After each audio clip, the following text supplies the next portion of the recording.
Hi, and welcome to this episode of The Life of Purpose. In this particular series, we're looking at a collection of stories that have to do with the birth of Jesus. And today we're looking at probably the second most famous of the characters besides Jesus, and that's his mother, Mary. Mary is a young girl, really, a teenager, who suddenly finds herself in a place that her world, well, to quote the series, is shaken up because God comes to her and really begins to move her life in a new direction. And so we meet Mary, and she is very humble origins from the town of Nazareth. Right.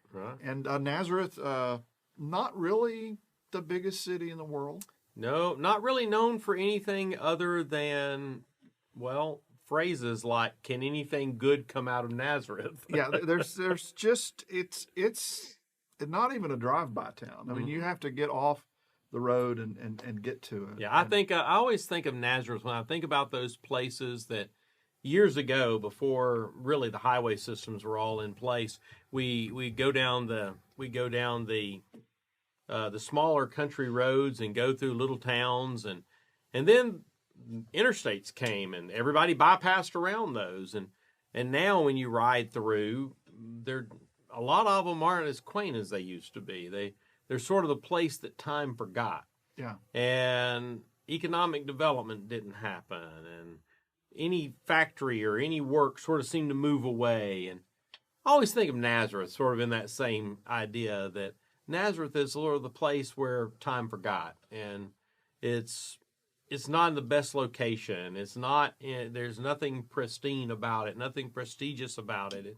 Its only claim to fame is it's only a few miles away from Sepphoris, which was a Roman-style city in Israel. It actually has a Roman road that runs through it, and had offices for Roman government officials that would be in that area, that oversaw that area, and so you had more in Sepphoris, and so wealthier Jewish people had moved to Sepphoris, and so even the wealthy the wealthier in Nazareth had moved to Sepphoris, and well, that just hurts Nazareth, makes it even worse. Mm-hmm. And so Mary's growing up in this town that's just not great. So you have this forgotten little town, a teenage girl. Mm-hmm. And if I were to be God, which I'm not, but if I were, and I were going to change the world, if I were going to send part of the Godhead into human existence, I would have not chosen little Mary in Nazareth. No. You'd go to Rome. Mm-hmm. You would go to the power centers of power. Yeah. And that's what I would think.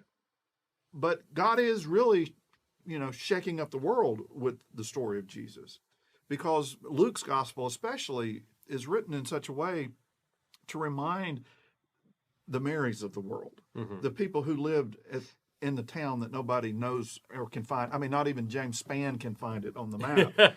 It's that small, and God is reminding them that He sent Jesus for them. Yeah.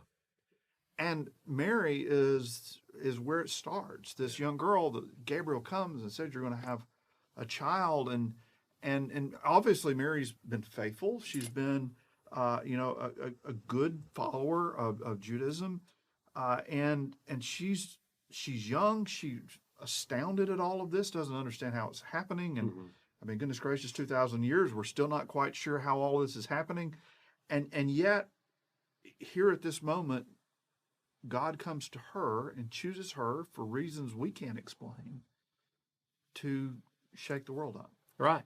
Sends His Son into the world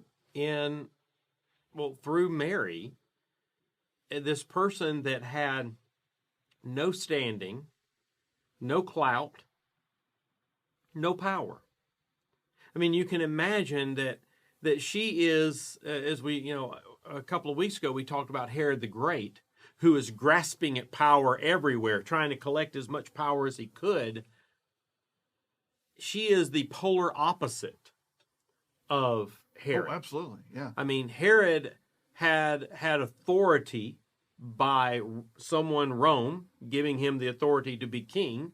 He had authority by the number of people that he could command to do things, horrible things, like massacre the innocents, and they do it because they fear him and the power he wields. Herod had wealth. He had home upon home all around Israel. And then you have Mary. Mary lives with her parents, is getting married to a man named Joseph, will move into his house. She doesn't have any power.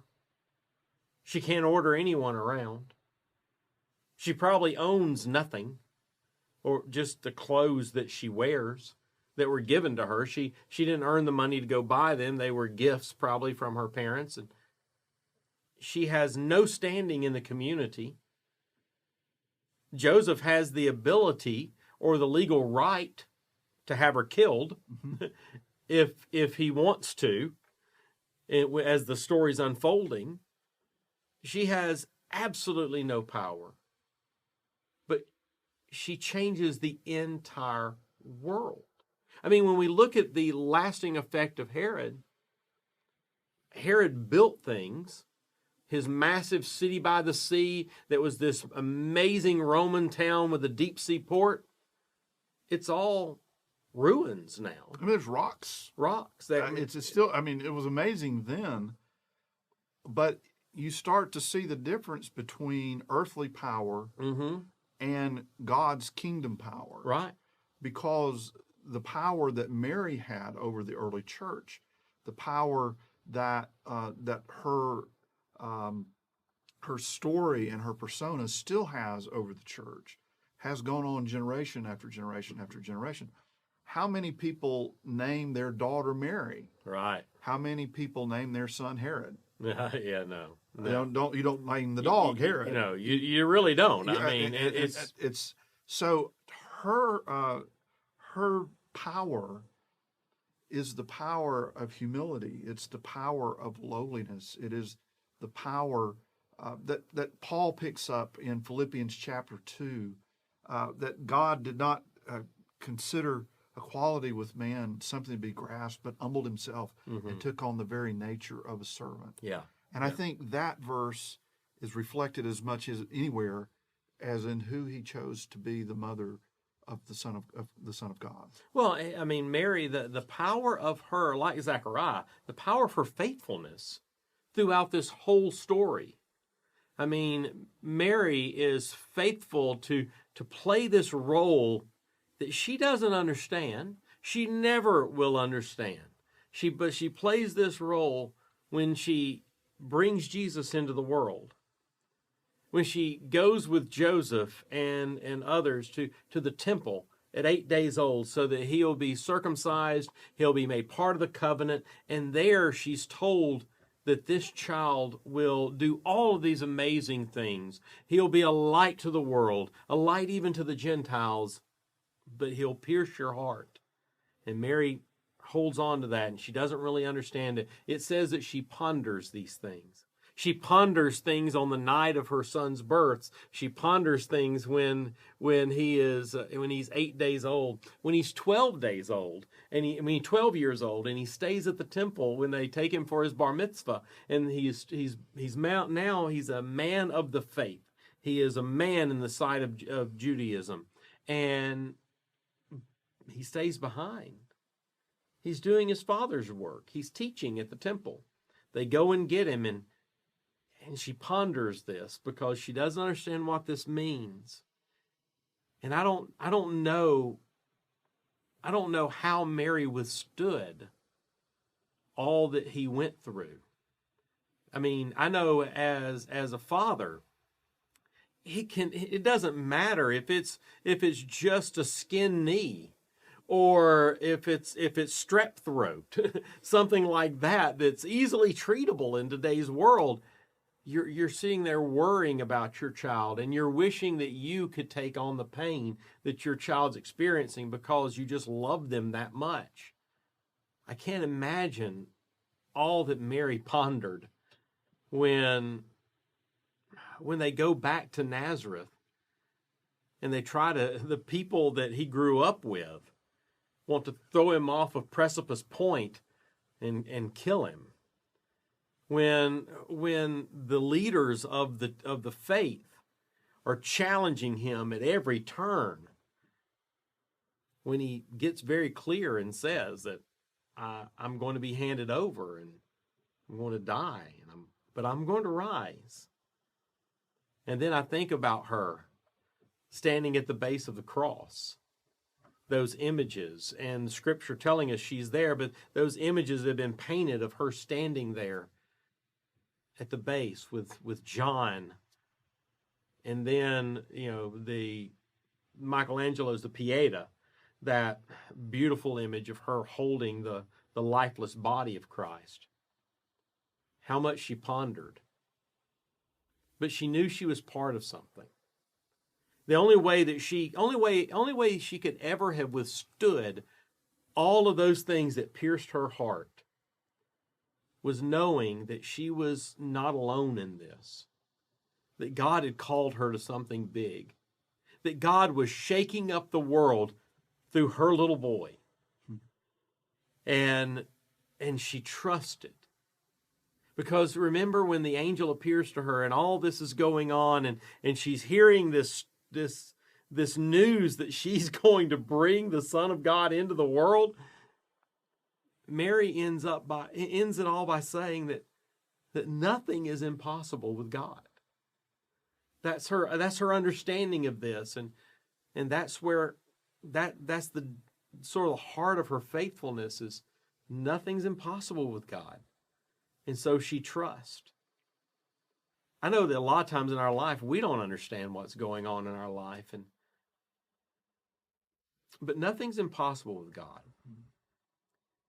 And maybe we need to be more like Mary, and I love that Mary listens to the angel and listens to the prophecy that this is going to happen, and listens to Simeon and Anna, and listens to her son when he talks to her about, I'm doing my Father's business, and she listens and listens and listens. And maybe sometimes we need to be a little bit more like Mary, and we need to listen so that we understand more of what's going on, and maybe we need to ponder more like Mary does, and maybe we need to put our faithfulness in that truth that nothing is impossible with God. It's not always easy, but with God, anything's possible. My wife and I watching a movie the other night, and I love to read books about spies and their recruitment. And the movie that we watched, the man was recruited just to be a courier. And it grew and it grew. And the more he got to know the person that he was delivering messages to, the more he became involved and the deeper he got. We don't know why God recruited Mary. Yeah. We don't know exactly why he chose her. But the more she got involved in it, the more she said yes. Mm-hmm. And the more she believed in what God was about. And so I think in the midst of Mary, we also can see that there are moments when God sort of prompts us and he comes to us and offers an opportunity. And we don't understand, kind of like Zechariah, the whole picture, or Joseph, of what's going on. Mm-hmm. But God asks us to do one part. And when we agree to that part, we suddenly get pulled into this great drama of what God is all about. Mm-hmm. And so with Mary, we see someone who is willing, who ponders, who thinks, and who is really willing for God to shake her life up. Absolutely.